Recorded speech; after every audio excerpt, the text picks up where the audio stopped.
Now, where did we leave off? Another hot day. So, Sarah. That's right. Sarah.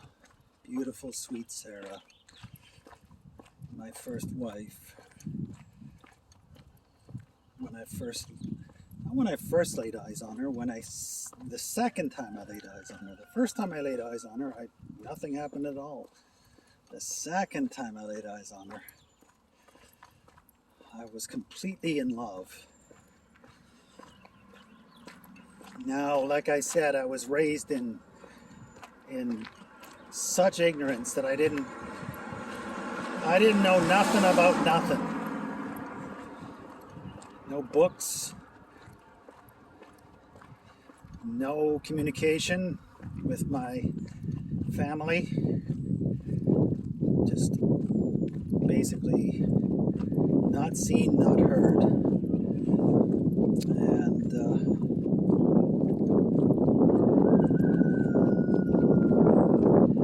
when my school, so I fell in love with Sarah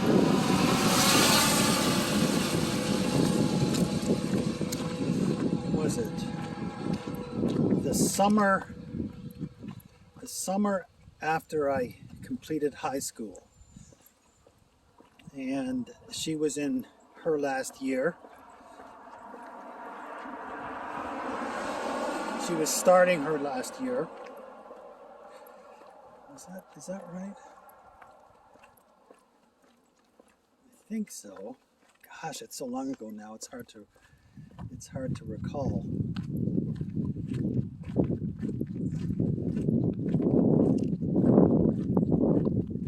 Wow, so long ago. And she lived a significant ways away, and I didn't have any notion, because I was raised in such ignorance. I had no notion of what I was to do with my life. I didn't know. Like college, university, job. It was just blank. And then Sarah was dropped into my life, and she gave my life meaning. Gave me focus. So I used to hitchhike to her house every weekend and spend it with her. Now we didn't sleep with each other. No sex, nothing like that. Well, I mean, we basically were physical, but we weren't going to have sex until we were married, doing the right thing in the eyes of God. This is how we were taught. So there was that. And so yeah, we'd just spend all of our weekends together. And in order to kill time while she was completing her last year of university, her last year of high school, I went and registered to do an extra year of high school. So I went back to another high school and did some elective courses, just basically killing time. And that's when I started writing poetry. That's when my art began. It's just interesting, and just seeing now that actually God was providing me with direction. God was setting the course. Only I couldn't see it because there was this nagging guilt and suspicion that God didn't like sex, God didn't like me, right? I wasn't supposed to be with a woman. I was supposed to, like, serving God was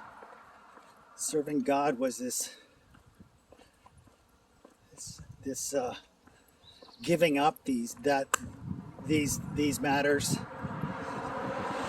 and I don't know, going to the mission field or whatever. So it's so interesting thinking about it now and realizing, like, I was just a blank slate, and God was the one who put Sarah in my life to draw me forward. And God was the one who gave me poetry in the ignorance of, the vacuum that was my lack of knowledge base and lack of experience, and didn't know nothing about nothing. Didn't know about talents, didn't know about gifts or giftings, none of that. And this skill just spontaneously emerged, sort of to help me, like, cope with the distance that existed between Sarah and I, because she lived so far away and I could only see her on the weekends. How interesting. And yet even today, I think of my writing as possibly a rebellion against God, and my continued yearning for companionship as my rebellion against God. How insulting to God when He's the one who actually gave me those things to draw me forward when I didn't know how to go forward. How interesting. Anyway, so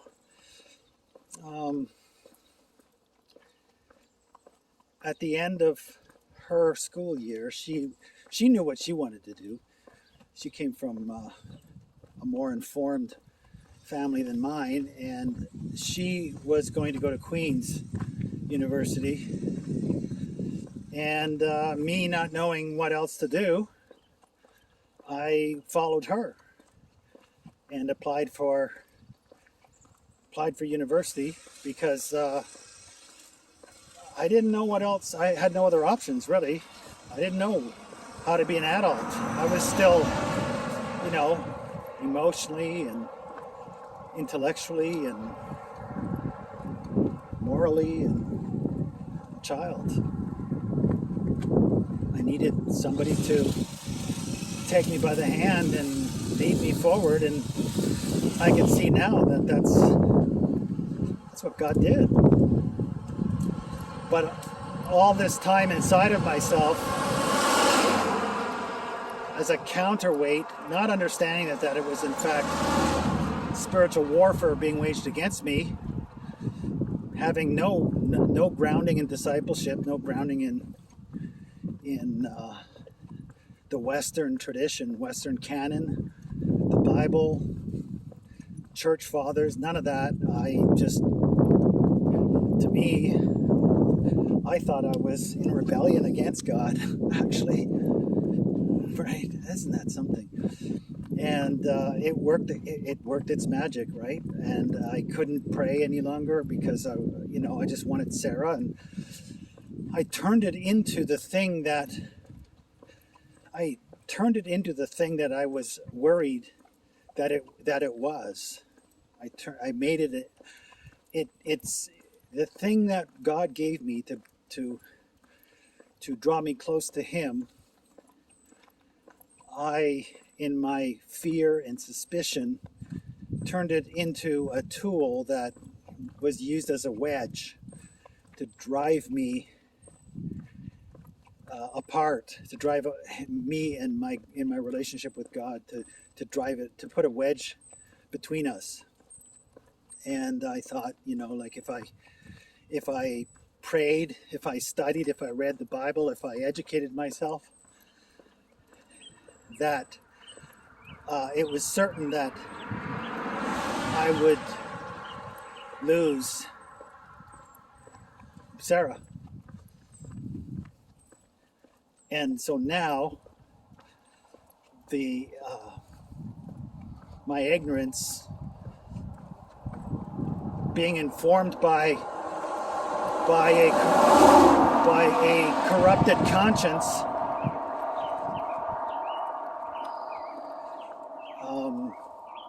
worked to actively undermine my internal growth, my growth in spiritual matters, my search for personal truth.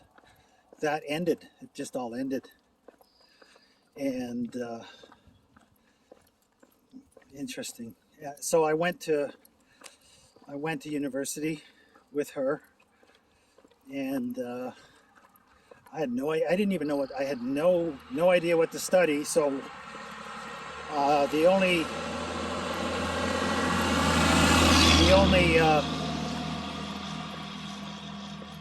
knowledge base that I had at all was that brief moment, that little window where I was reading the Bible. And so I decided that I would take comparative religions, world religions, and started to study all the different religions. And of course, that immediately, because I wasn't educated, that shipwrecked what was left of my faith. And it was capsized, and what was my truth was lost to me for a long time. And what I made an idol out of chasing women. So I turned God's gift into an idol, and we got married. She still wouldn't. By that time I was prepared to sleep with her. My standards had changed, shifted dramatically, and she wouldn't have sex with me unless we were married. So I proposed that we get married, and she agreed to it. So we got married between first and second year. It was a total disaster, complete disaster. I remember on our honeymoon, driving to where we were going to have our honeymoon, she was crying, which is a very bad sign. But of course, I mean, I didn't really understand why or how it was a bad sign, but it was. And sexually, I didn't know what I didn't know anything. She had a lover prior to me, which is why she was so adamant about not sleeping with me, because it had gone so bad and she felt she had such guilt over it. But I didn't know anything. The only thing I knew about sex was porn. Like when I was a child,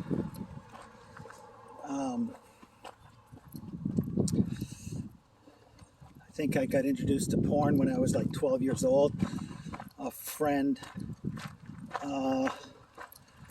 father had these reels.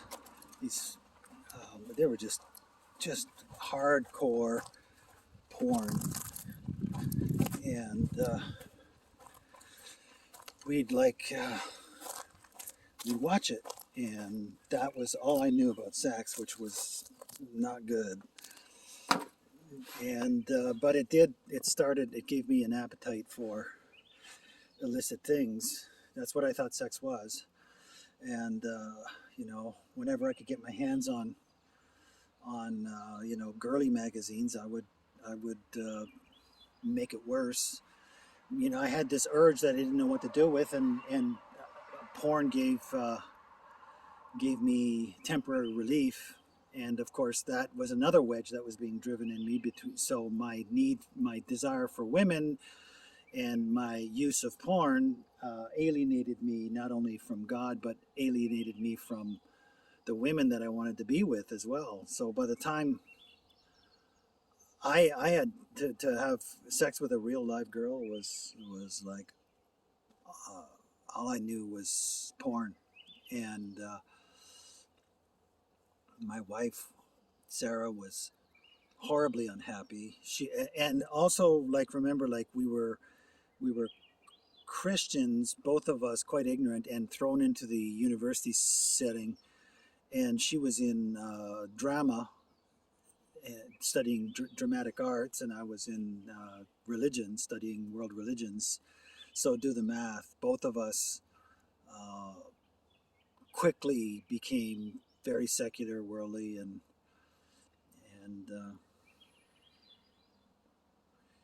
met. I started going to the clubs at night in met a fellow named Mark who I didn't I had no real knowledge of friendship either because growing up I had been bullied and betrayed by my close friends, so I was pretty much a loner, badly damaged by betrayal from males, and so Mark became my best friend, and it became a part of the family, and uh, much to my surprise, he ended up sleeping with my wife, um, and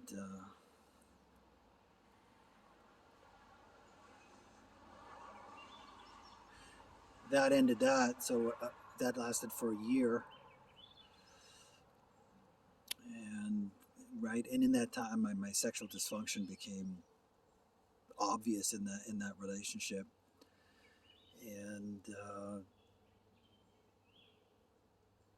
so we broke up that summer after that year. And what else happened there? So Mark became a thing of the past, obviously. Sarah became a thing of the past, and I was left alone, alone in the world, uh, directionless, no God, no friends, no companion, and ruined. Aware of the ruin, aware of just how ruined I was internally, sexually, emotionally, bankrupt in so many ways.